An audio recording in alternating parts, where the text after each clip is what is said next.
अक्सर आप जब भी अपने गांव या शहर से दूर किसी क्षेत्र में जाते हैं तो आपको कई नेटवर्क कनेक्टिविटी से जुड़ी समस्याओं का सामना करना पड़ता है, जिसकी वजह से आपके कई ज़रूरी काम वक्त पर नहीं पूरे हो पाते। लेकिन अब इस समस्या के उपाय के तौर पर सरकार ने डिजिटल भारत निधि की शुरुआत की है, जिसकी मदद से देश के ग्रामीण क्षेत्रों में नेटवर्क कनेक्टिविटी को सुधारने के लिए प्रयास किया जाएगा।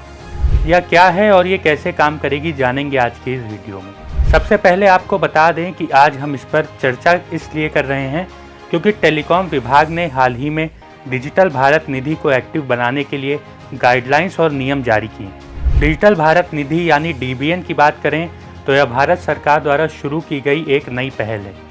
इसका उपयोग दूर दराज के इलाकों में टेलीकॉम सेवाओं को बेहतर बनाने, भारतीय टेलीकॉम उपकरणों के निर्माण को बढ़ावा देने और साइबर सुरक्षा को मजबूत करने के लिए किया जाएगा। इसे टेलीकॉम बिल 2023 के तहत स्थापित किया गया है। आसान शब्दों में कहें तो यह एक वित्तीय कोष है, जिसका उपयोग भारत में डिजिटल प्रगति को बढ़ावा देने के लिए किया जाएगा। यह नई तकनीकों और उद्यमिता को प्रोत्साहित करने में भी मदद करेगा। यह निधि पहले से मौजूद यूनिवर्सल सर्विस ऑब्लिगेशन फंड यानी यूएसओएफ की जगह लेगी।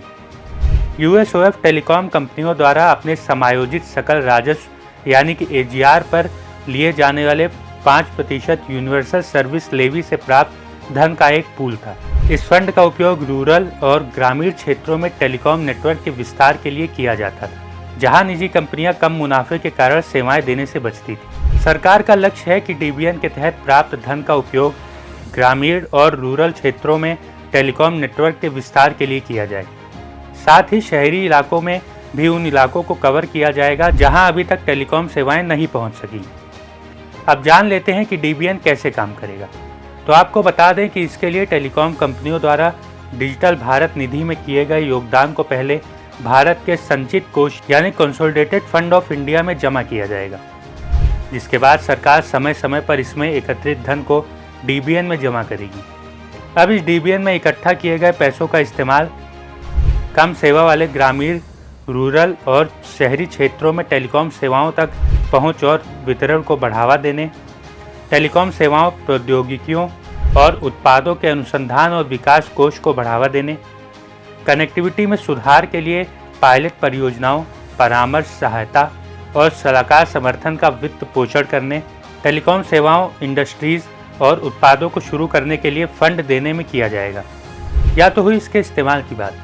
अब सवाल यह आता है कि जब हमारे पास पहले से इस काम के लिए यूनिवर्सल सर्विस ऑब्लिगेशन फंड यानी यूएसओएफ था, तो डिजिटल भारत निधि यानी डीबीएन को लाने की ज़रूरत क्या पड़ी। दरअसल यूएसओएफ की स्थापना 2003 में हुई थी। इसकी एक बड़ी समस्या यह रही है कि इसके फंड का पूरी तरीके से इस्तेमाल नहीं हो पाता था। दिसंबर 2022 में संसद में साझा की गई एक जानकारी के अनुसार 2017 से 2022 के बीच टेलीकॉम कंपनियों द्वारा यूएसओएफ में कुल 41,740 करोड़ रुपए का योगदान किया गया था, जिसमें से केवल 30,213 करोड़ रुपए लगभग 72% का ही उपयोग किया गया।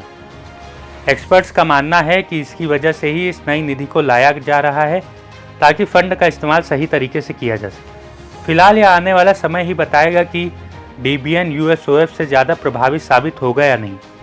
लेकिन यह स्पष्ट है कि टेलीकॉम विभाग ग्रामीण भारत में डिजिटल कनेक्टिविटी को बेहतर बनाने के लिए गंभीर है। डीबीएन के सफल कार्यान्वयन से देश के रूरल और ग्रामीण क्षेत्रों में संचार क्रांति लाने की उम्मीद की जा सकती है। वैसे आपका सरकार के इस फैसले पर क्या कहना है, हमें कमेंट बॉक्स में ज़रूर बताएं।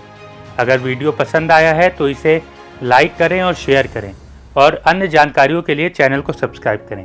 तब तक के लिए मुझे दीजिए इजाज़त। नमस्कार।